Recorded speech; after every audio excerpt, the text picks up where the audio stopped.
పశ్చిమ బెంగాల్లో మమతా బేగం భయపడి చస్తుందనడానికి అనేక విధాలుగా ఆవిడ ఏం చేస్తుందనే దాని మీద మనం చూస్తే చాలా వరకు సిట్టింగ్ ఎమ్మెల్యేలు అందరి స్థానాలు మార్చేసింది. అందరం అంటే 74 మందికి ఉద్వాసన పలికింది. వీళ్ళందరూ 3 సార్లు వరుసగా గెలిచారంట. మళ్ళీ 4వసారి వ్యతిరేకత వస్తుందని వీళ్ళందరినీ మార్చేసి మీరు కొత్త వారికి సపోర్ట్ చేయండి, మీకు పార్టీలో మంచి సముచితమైనటువంటి స్థానం కల్పిస్తాను, తర్వాత ఎమ్మెల్సీలకు కూడా చేస్తాను, కొంతమందికి రాజ్యసభకు కూడా పంపిస్తానని మాట ఇచ్చిందంట.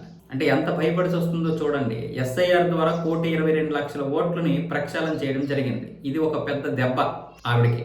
ఇది కాకుండా ఆవిడికి చెందినటువంటి అధికారులందరినీ కూడా ఈసీ వేటేసి తప్పించేసింది. ఇక మూడో దెబ్బ ఏంటంటే ఇక్కడ పశ్చిమ బెంగాల్లో 6-7 దఫాలుగా విడతల వారీగా ఎన్నికలు కాకుండా 2 దఫాలుగానే ఎన్నికలు చేసేస్తుంది. దొంగ ఓట్లు పోయాయి, ఈ వీడికి సహకరించినటువంటి దొంగన వెళ్ళిపోయారు. ఇప్పుడు ఈ విధంగా అంటే ఈ ఓట్లు వేయడానికి అవకాశం ఉన్నటువంటి విధంగా, అలాగే ఆవిడ చక్రం తిప్పడానికి ఎక్కడదక్కడ విడతల వారీ కావడం వల్ల ఎక్కడికక్కడ తన వాళ్ళని అనుచరించేసి అనుచరులకి మొత్తం చెప్పేసి ఎన్నికలు నిర్వహించేసేది. అంటే ఎన్నికలు నిర్వహించడం అంటే రౌడీయిజం బాగా చేసేది. దానివల్ల ఈసీ కూడా ఏం చేయలేకపోయేది. పైగా మొదటిసారి ఎన్నికలు అయినప్పుడు ఎలాంటి ఈసీ ఉండేదో మనకు తెలుసు. ఇప్పుడు ఏం జరుగుతుంది, ప్రక్షాళన చేసింది. 2 సార్లు మాత్రమే, అంటే 2 విడతల్లోనే ఎన్నికలు.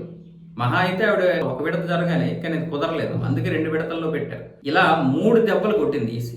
అందుకే ఆవిడ భయపడి చస్తుంది. బీజేపీ ఎలాగైనా సరే ఇక్కడ అధికారంలోకి రావాలని చూస్తుంది. ఎందుకంటే లేదంటే పశ్చిమ బెంగాల్ మళ్ళీ బంగ్లాదేశ్లో కలిసిపోతాయి. ఆవిడేంటి పశ్చిమ బెంగాల్ బంగ్లాదేశ్లో కలిపేస్తాను కానీ బీజేపీ చేతులు ఇవ్వనని ఆవిడ.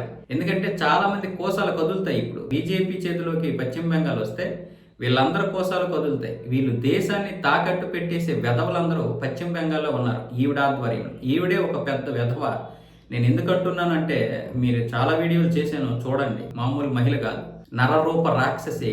శూర్పణఖ లాంటి వాళ్ళు పేరు చెప్పిన వాళ్ళు అవమానింపబడతారు. అలాంటి నరరూప రాక్షసి తన అధికారం కోసం, పదవుల కోసం 7,000 మంది రౌడీల్ని అక్కడ పెంచి పోషించడమే కాకుండా ఒక ట్రైనీ డాక్టర్ని అక్కడ హత్య చేసేసి, రేపు చేసేసి, నరకం చూపించి, కీలు ఇరిచేస్తే ఒక్కడిని కూడా పట్టుకోలేదు. ఆ సంజయ్ రాయ్ అనేవాడిని పాపం లోపలేసేసి ఆవిడకి అన్యాయం చేసినటువంటి వాళ్ళు ఏమొచ్చేసి ఆవిడ ఇలాకాలో దర్జాగా తిరుగుతున్నారు. సిబిఐకి ఒక్క ఆధారం కూడా దొరకకుండా తన 7,000 మంది రౌడీల్ని రాత్రికి రాత్రి దింపేసి మొత్తం నాశనం చేశారు. కెమికల్ ఏవో జల్లేశారు, కారం పొడులు జల్లేశారు. అంత దౌర్భాగ్యమైనటువంటి ఇదే, అంత చండాలమైనటువంటి ముఖ్యమంత్రి.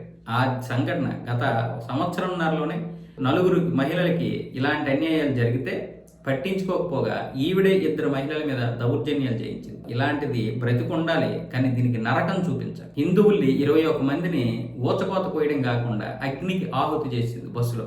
వాళ్ళు ఎవరైతే కాల్చేశారో, దహనం చేశారో ఆ లంచ కొడుకులు ఇంకా స్వేచ్ఛగా తిరుగుతున్నారు ఈవిడి ఇలాకాలో. వాళ్ళకి కనీసం పోలీసులు ఇదిగో ఇలాంటి శిక్ష కూడా వేయలేదు. కనీసం ఒక శిక్ష పోలీస్ స్టేషన్కి తీసుకెళ్లారు, మళ్ళీ వెంటనే 3 నెలల్లో విడుదల చేశారు.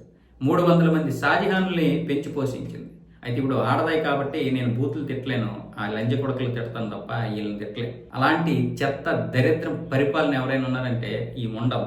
నన్ను ఏమైనా అనుకోండి, నేను తిడితే కరెక్ట్ కాదంటున్నారు, కానీ తిట్టకపోతే ఏం చేయమంటారు? కాళీ మందిర్లో నమాజ్ చదివిస్తుందంటే ఏమనాలి?